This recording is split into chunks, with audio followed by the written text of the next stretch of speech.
First நான் ரீசெண்டா உங்களோட ஒரு போட்டோ பார்த்தேன். ரஜினி சார் படையப்பால பாத்தீங்கன்னா அந்த கெட்டப் பேர் பாடியில உட்கார்ந்திருப்பாரு. ரமேஷ் கண்ணா சீக்வன்ஸ் பத்தி எக்ஸ்பிளைன் பண்ணிட்டு இருப்பாரு. ஆமா நீங்க அதுக்கு தக்கு கொடுக்குற மாதிரி சாப்பிட்டு இருக்கீங்க. அது ஏதாச்சும் போட்டோ தான். அது நான் பார்த்தனே எப்படி இந்த மனுஷன் ரஜினி சார் இருக்காரு இந்த பக்கம் சீரியஸ் கேஷுவலா சாப்பிட்டு இருக்காரு அப்படின்னு அந்த மூமெண்ட் ஏதாவது மறக்க முடியாது இருக்கா படையப்பா? இல்ல அந்த படைப்பில் நிறைய விஷயங்கள் இருக்கு. அதாவது சொல்லலாமா? இல்ல அது அதான் அந்த விஷயம் ட்ரெஸ் விஷயம் அது இல்லாம ஏதாவது தப்பு பண்ணா என்ன பயங்கரமா திட்டுவார் யாரு ரவிக்குமார் சார்.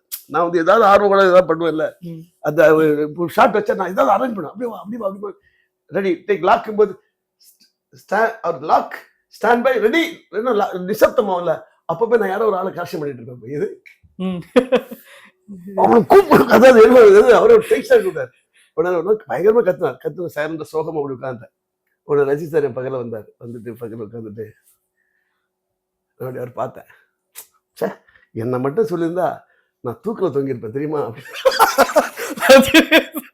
யார சொல்றாரு இவரு?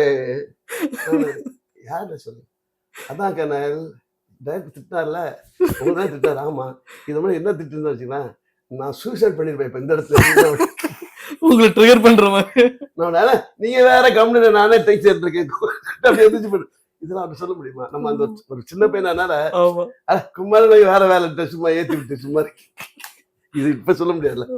ஒரு அவருக்கு வயசு பக்கம் நம்ம அந்த வயசு பக்கம் கிடையாது. உண்மையா ஓப்பனா இருக்கிறாதான் இதே மாதிரி நிறைய விஷயம் இருக்கு. ஆமா